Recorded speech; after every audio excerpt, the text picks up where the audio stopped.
Hello and welcome to this week's What Were They Thinking? Amongst this week's many news items we have for you, we have an update on the relationship between the tuberculosis vaccine and COVID-19. Interesting developments with fungi that are spreading across America. A rare tumour that led to the development of an Irish accent. The CVS being sued for selling homeopathic products. NASA's discovery of what looked to be tidal marks from a lake on Mars.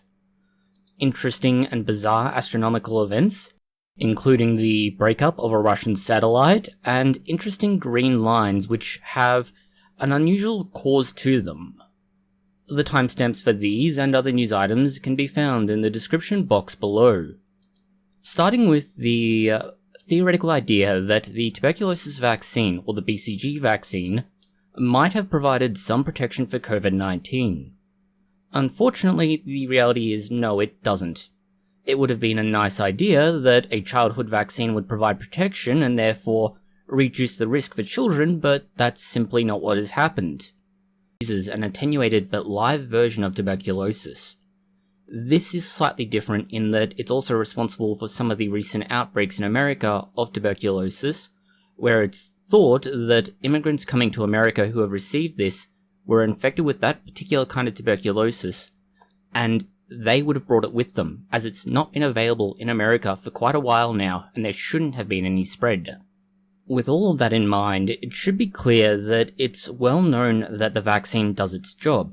It does come with some caveats, but it works. Which is great news for tuberculosis. The idea as mentioned that it could help with COVID-19 was going to be a bonus, and this is where a phase 3 clinical trial with 6,000 patients comes into play. It's only recently been published, and so it may yet be subject to peer review from other academics who did not assess it, but what they found was that there were 4.2% of patients who received the vaccine who had COVID-19 and 3.7% who were given a placebo. This is not a significant difference. It's a relative risk of 1.12. This means that for every patient who received the tuberculosis vaccine, 1.12 patients who did not receive it would get infected with COVID-19. That's not a significant difference. Further, there have been other studies which have found similar but not significantly different ratios. And here's the catch, a lot of those were much smaller studies. And that's why we can say with a fair amount of certainty that given the size of this study relative to others, it's a fairly clear finding. This doesn't mean that there won't be applications for the tuberculosis vaccine in the future, and the article we have this information from does discuss some of its other applications that are far more promising. In news that's not related to human health, but instead environmental health and a weird mushroom development. The world's most deadly mushroom, called Amanita felidus, or the death's cap mushroom, has adapted itself to be able to spread more effectively across the continental USA. Mushrooms and toadstools are fundamentally the same thing. The only real distinction between them for most people is whether or not they are poisonous and deadly, or poisonous but edible. If they're edible, they're a mushroom. If they're going to kill you, they're a toadstool. You can imagine that since this particular kind of mushroom is basically responsible for nearly all the deaths from mushroom poisoning in America, people would be trying to get rid of it very aggressively. Much like weeding, you can theoretically remove mushrooms and prevent them from reproducing. That's the caveat though. This particular mushroom does not need another mushroom to be able to reproduce. It can self-fertilize and therefore create its own spores and spread as an individual. This is not a new phenomena. Some species can do that, for example Komodo dragons and some sharks.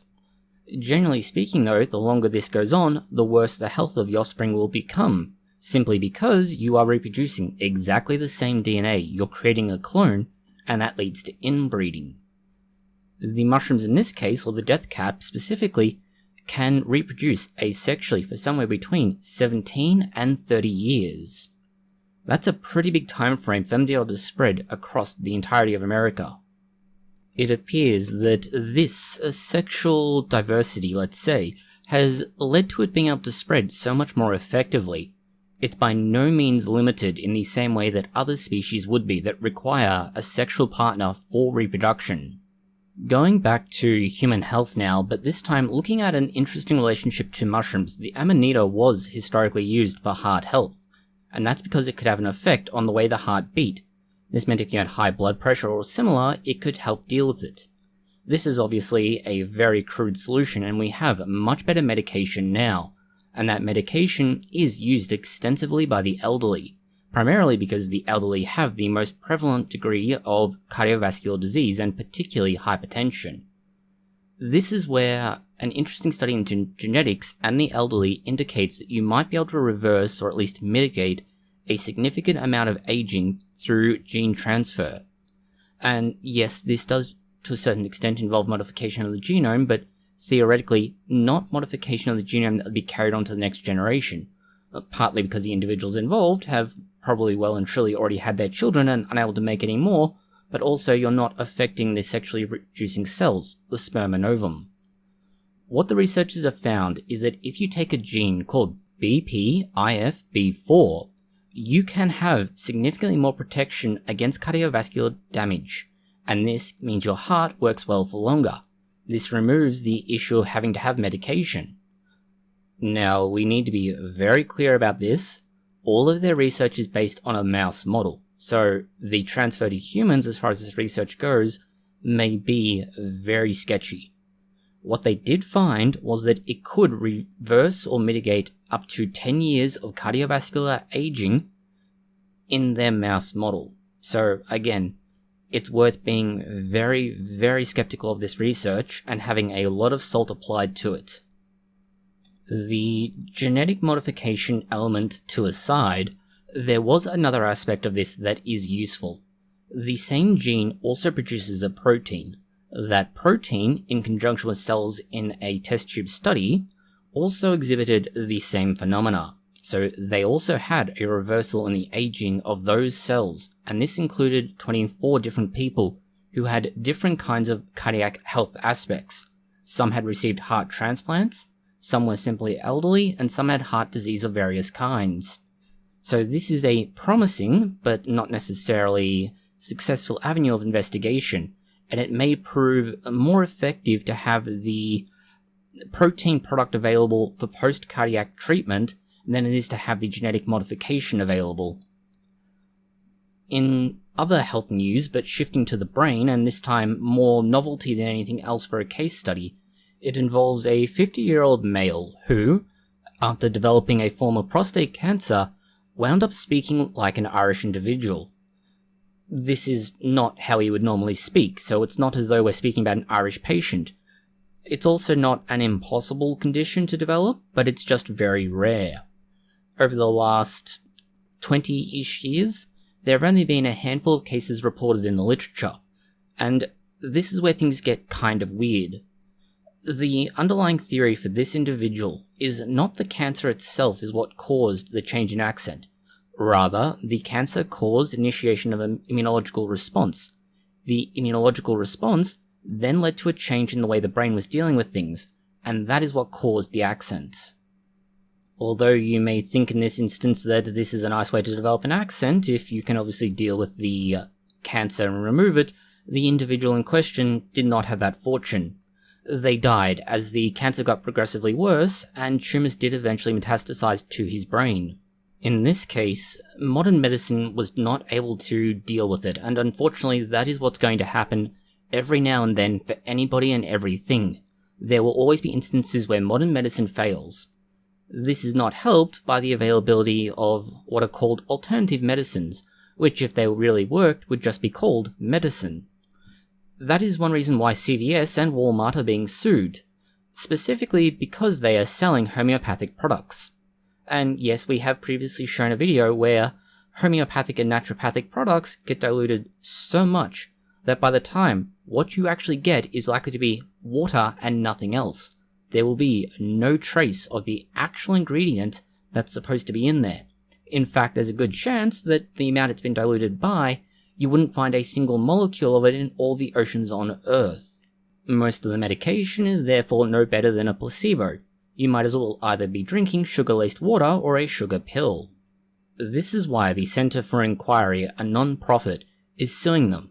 CVS and Walmart are placing these homeopathic products that do nothing next to FDA-approved and actually effective medication, and creating what is effectively a comparison saying this is just as good as this, but it's natural. There's very little that natural defines other than being of nature, which is a completely empty and pointless definition. This is why the lawsuit not only has a decent chance of winning, because it is, to the most extent, misleading customers into the benefits of buying one over the other, but that there may also be other issues of law here.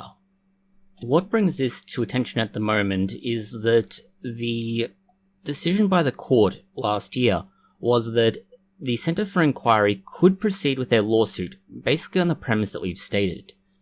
Based on that, CVS and Walmart both sought to have a review of that decision, and their appeal has been rejected. For now, it's unknown just what will happen, but chances are that this will end up in litigation that proceeds along the same path as has already been stated. Technology is not just progressing in medical terms, but in technological terms, and particular note is the development of two-dimensional computer chips. These are basically computer chips that are a single atom high, so they're not exactly two-dimensional, but close enough for all functional purposes. The idea is that by creating such a thin working system, you can stack them incredibly high and therefore remove much of the current bottleneck to things like CPUs and similar. You can have so much technology packed into such a tiny space that the power is honestly unimaginable. This, however, is not easy to do. Currently, technology is sitting somewhere around 7 nanometers for the high end of standard consumer chips. Admittedly, more experimental or very prototype units are down to 2 nanometers in size, but this is the smallest we can get at the moment. Anything smaller than that and you're getting to the quantum level. Not quantum computing, just quantum as in measurable physics type measurement. This is a very different thing, so just bear that in mind with this.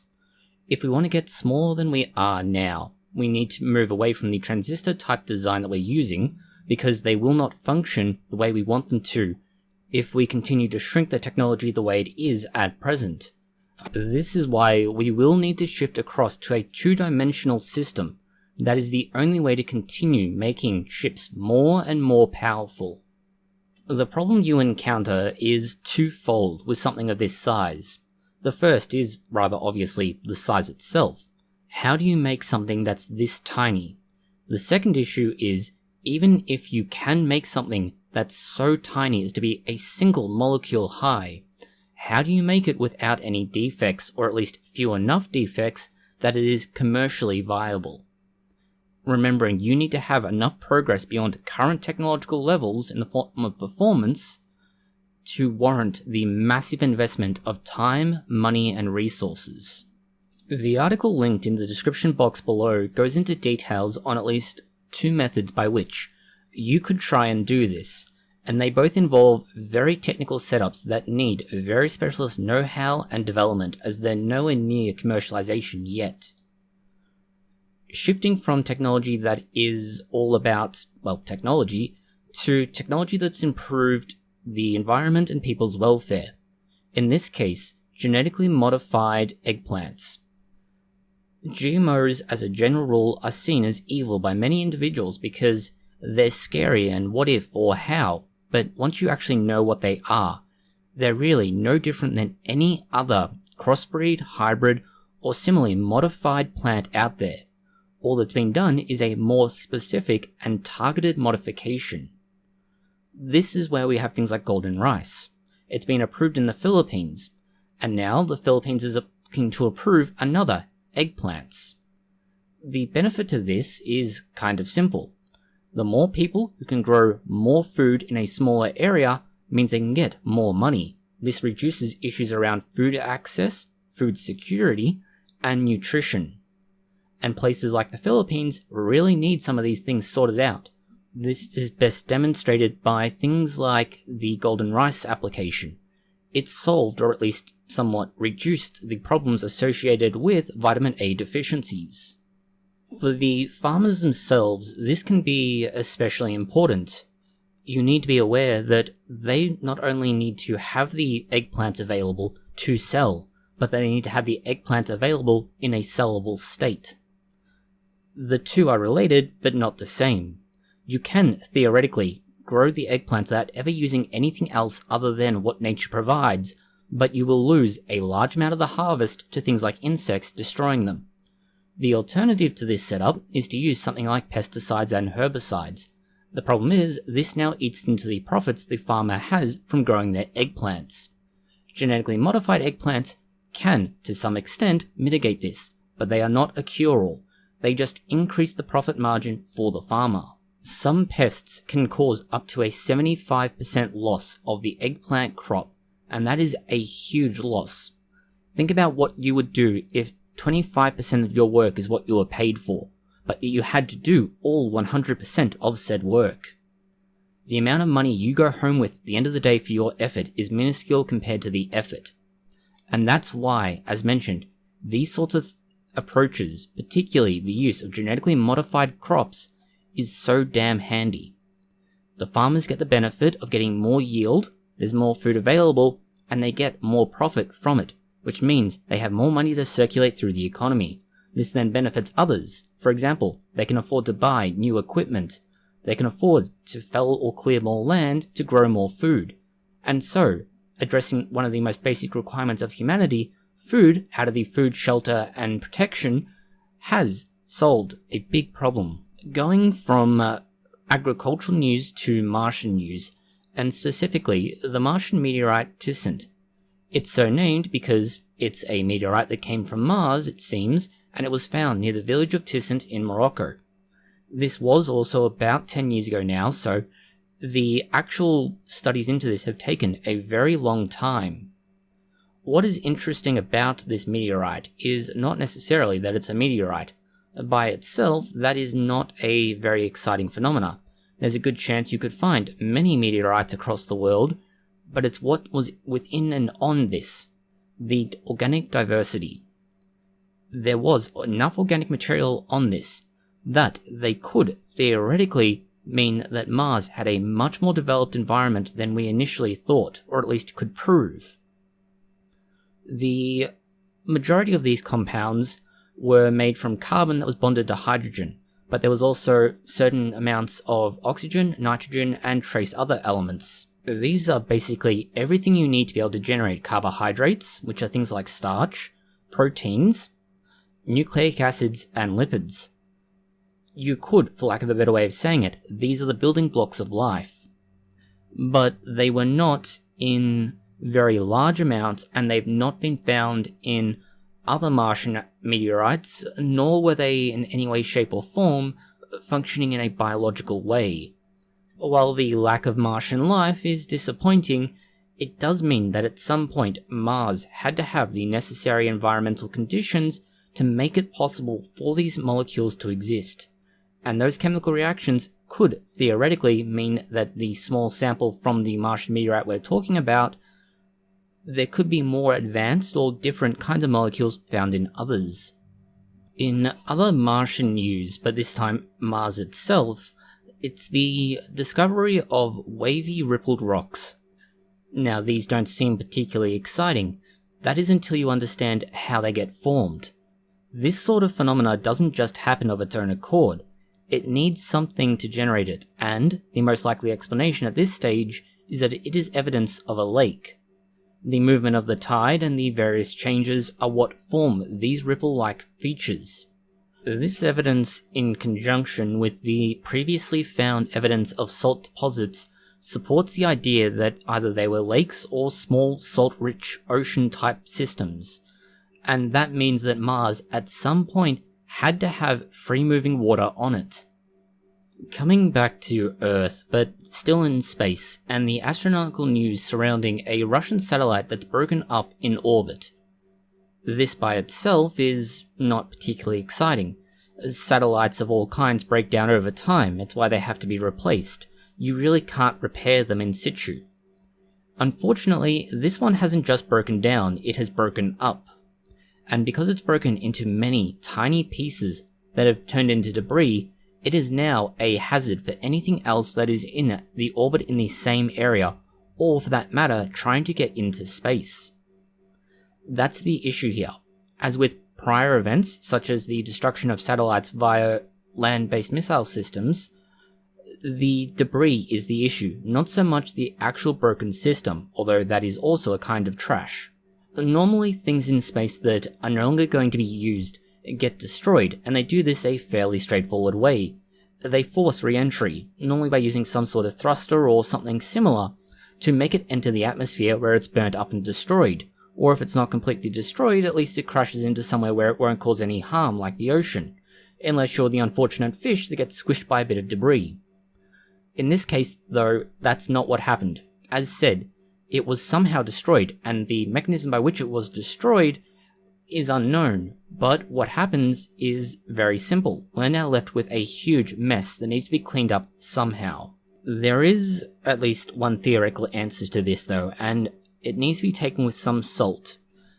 The Russian research institute attached to this particular satellite claims that it was involved in the testing of experimental propulsion systems, and that they're saying that they think that it was one of these malfunctioning that led to not only the destruction of the satellite, but then the debris. Other theories have stated that it could be an experimental anti-satellite weapon. You can see how this gets very messy very quickly. Unfortunately, this is not the first time for Russia, and they've repeatedly proven themselves to be very poor custodians of the space itself, as they've lost several similar spacecraft or satellites with similar degrees of spectacular explosion. The final news item we have for you this week is more a bizarre phenomena that doesn't really have a great explanation. It's these strange green lines that were observable over Hawaii.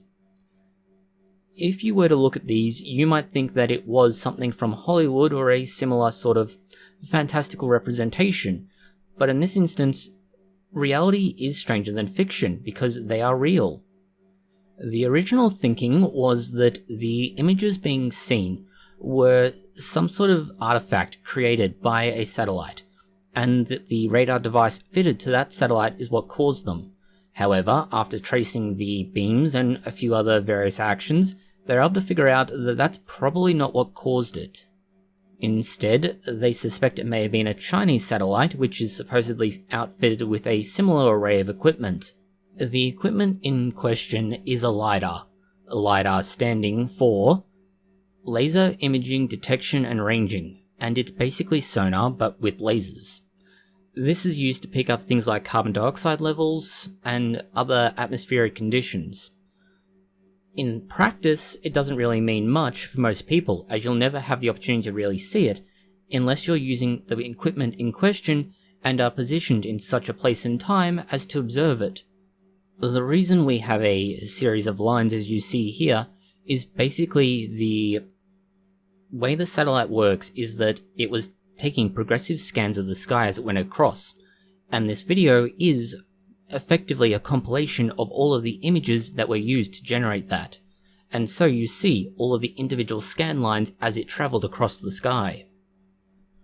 That's all the news we have for you this week. Thank you for watching. If you found it interesting, consider liking, sharing, and subscribing. Please post any comments, questions, or suggestions you have below.